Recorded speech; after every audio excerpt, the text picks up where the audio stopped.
I'm Mike Balsamo. I'm the U.S. law enforcement editor for the Associated Press.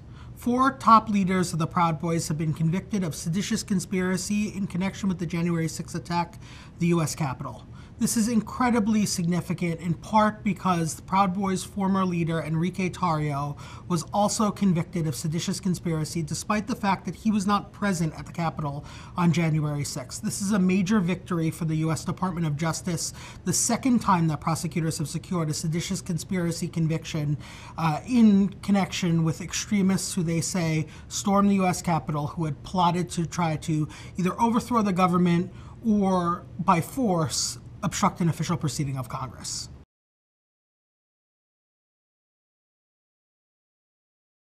Tarrio was on his way to Washington, D.C. just days before the January 6th attack on the Capitol when he was arrested by Washington Metro police officers and charged in connection with another incident that happened months earlier.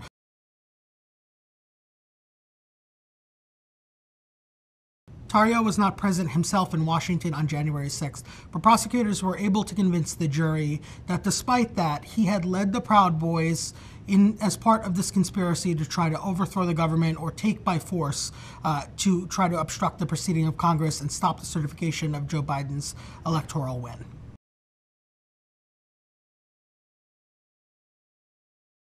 The conviction itself is incredibly significant because this is a very rarely used charge. It comes back to the Civil War, and it's only been tried in the United States just a few times. But what prosecutors have shown is in connection with January 6 cases, they've been able to secure convictions of some of the leaders of top extremist groups who they say plotted to try to obstruct the official proceeding of Congress or overthrow the government.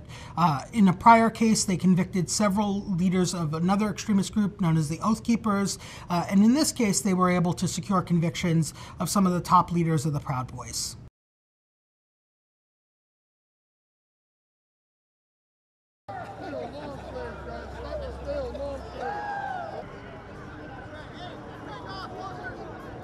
It's important to note here that the jury is continuing to deliberate. Not all of the defendants who are charged were immediately convicted of seditious conspiracy or other offenses. The judge sent them back to continue their deliberations.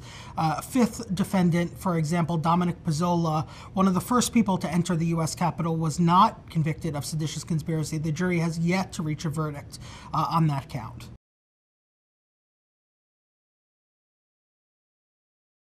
This conviction could embolden prosecutors, and particularly Special Counsel Jack Smith, whose prosecutors are investigating former President Donald Trump's involvement in the January 6th attack on the U.S. Capitol, particularly looking at whether Trump may have instigated or played some role in the attack itself. We've already seen Jack Smith call a number of Trump associates, including former Vice President Mike Pence, before a federal grand jury. The fact that a jury has convicted Enrique Tarrio, who was not present in Washington on January 6th, could signify path forward for the Justice Department to potentially pursue similar charges against Trump, though that remains to be seen whether or not the special counsel will do something to that effect.